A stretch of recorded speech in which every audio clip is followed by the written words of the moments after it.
A retired East Bay businessman, still devastated by the loss of his wife, thought he had found new love. Instead, he got hooked by a cruel scam and ended up losing $1 million.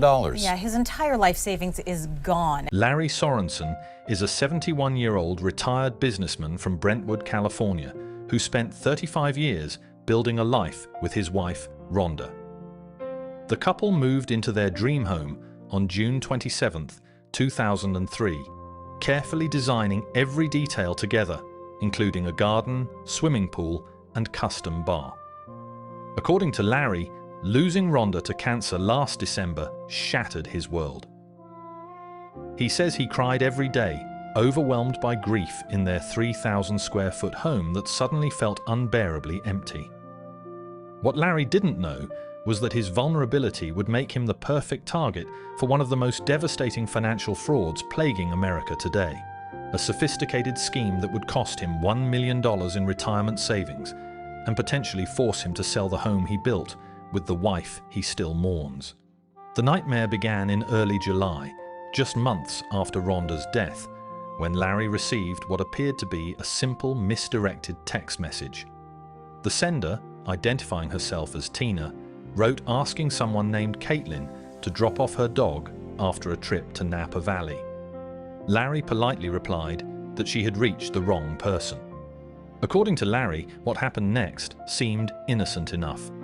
Tina apologized for the mistake and asked if he was also a dog lover. Larry says he responded that he liked dogs, but didn't currently have one. The conversation continued, with Tina mentioning that he seemed kind, leading him deeper into what would become months of calculated manipulation.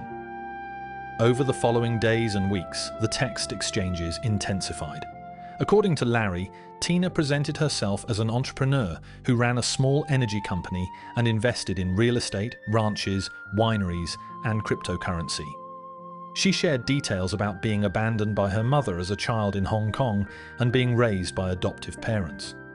Larry says he began feeling protective of her, wanting to comfort her, and genuine caring feelings developed.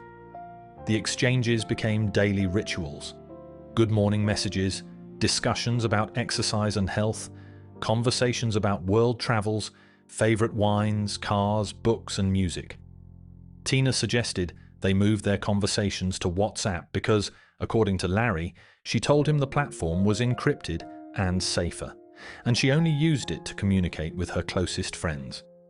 The relationship escalated when they exchanged photographs. Larry describes Tina as an attractive 45-year-old woman, though he was 71. According to Larry, she encouraged him to stay fit and healthy, motivating him to lose 30 pounds in preparation for their eventual in-person meeting. He says he even purchased a new suit because his existing ones felt outdated. The emotional connection deepened with shared song lyrics, videos of Larry playing bass guitar to classic rock, and increasingly romantic declarations.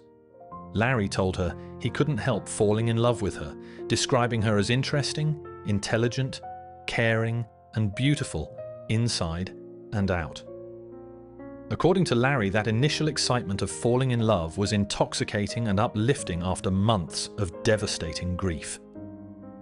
Throughout this 3-month courtship, Tina dropped hints about her lavish lifestyle in Encino, sipping $4,000 Leroy wine, driving a Rolls-Royce Cullinan for business meetings, and earning millions from cryptocurrency investments with guidance from her aunt, who supposedly worked at Morgan Stanley.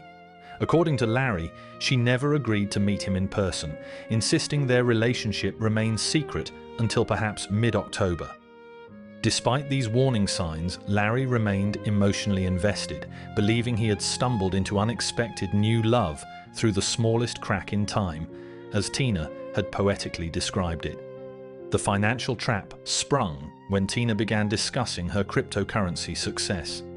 According to Larry, she showed him screenshots indicating she had $10 million in her crypto account and demonstrated trades where she invested $3 million and gained $1 million in approximately 5 minutes. She claimed her aunt at Morgan Stanley provided insider guidance on when to execute trades. Larry says Tina walked him through the process step by step, showing him which buttons to click as he transferred money from his bank to Coinbase, then to crypto.com. They practiced initially with simulated funds, then small amounts.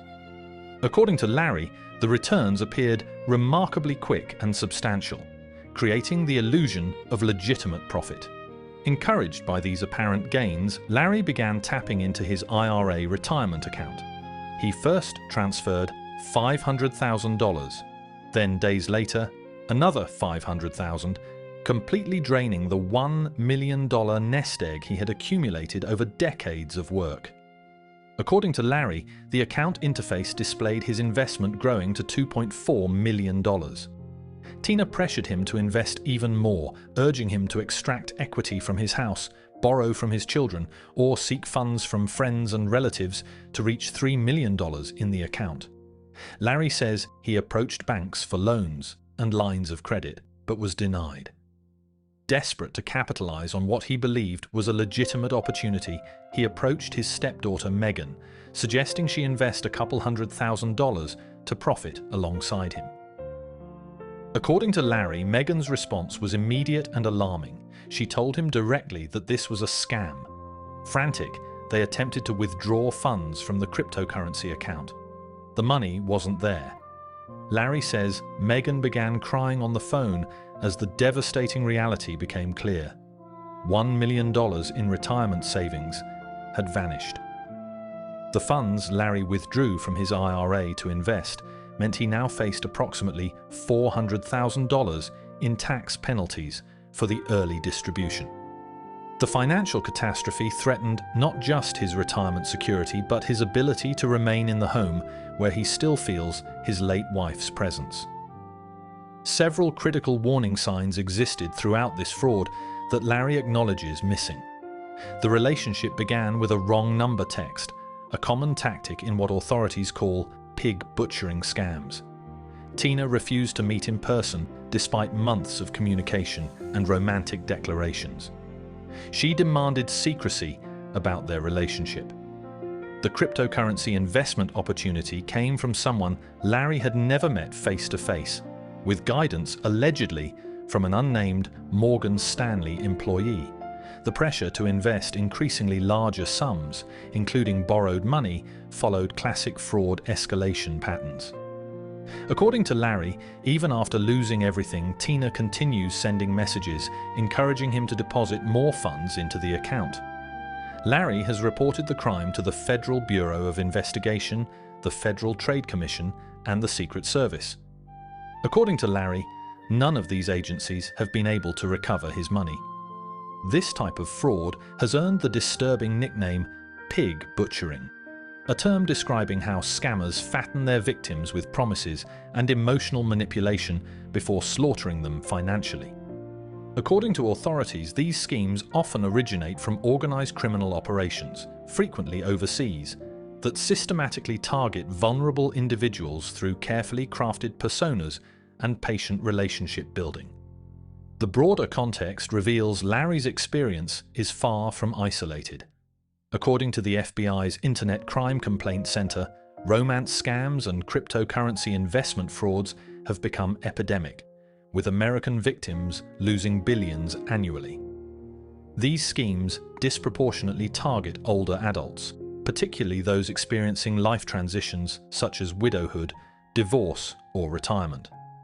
The scammers exploit emotional vulnerability while presenting seemingly legitimate investment opportunities complete with professional-looking websites and fabricated documentation. The cryptocurrency element makes fund recovery nearly impossible, as transactions are difficult to trace and generally irreversible. Larry now faces the possibility of selling his Brentwood home to cover tax obligations and living expenses.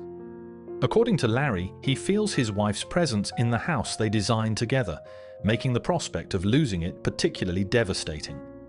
At 71 years old, with no retirement savings, he says he cannot afford to continue living in California. The complete upheaval of his life stands as a harsh reminder of how sophisticated modern fraud has become, and how even intelligent, successful individuals can fall victim when emotional manipulation intersects with apparent financial opportunity. Authorities advise that legitimate romantic interests will agree to meet in person within reasonable timeframes and won't demand relationship secrecy. Financial professionals emphasize that anyone pressuring you to invest in cryptocurrency, especially someone you've never met face-to-face, should trigger immediate skepticism. Officials recommend verifying investment opportunities independently through registered financial institutions rather than trusting screenshots or statements provided by the person soliciting investment. Experts warn that wrong number texts that evolve into relationships represent a specific fraud tactic and should be treated with extreme caution. According to Larry, he shared his devastating story publicly in hopes of alerting other seniors and potential victims to recognize the red flags he missed. No matter how romantic or legitimate a situation may seem, protect yourself from being butchered. So awful. Larry has all but given up on ever getting that money back. Now, he shared his story with us to alert other seniors and potential victims of the red flags he ignored. Now, we do have a list of helpful resources to protect yourself from this fraud over on our website, abc7news.com. But Larry and Amma, this story, a tragic reminder you can just never be too careful. And really sad for somebody who was vulnerable and just wrong place, wrong time, wrong situation. We're seeing more and more of these cases of this type of fraud. What has been the financial impact, Stephanie? Well, Larry, I can tell you the scale of this problem has grown exponentially. I mean, according to the FBI, pig butchering scams are now the costliest type of cybercrime investment fraud, with reported losses of more than $6.5 billion last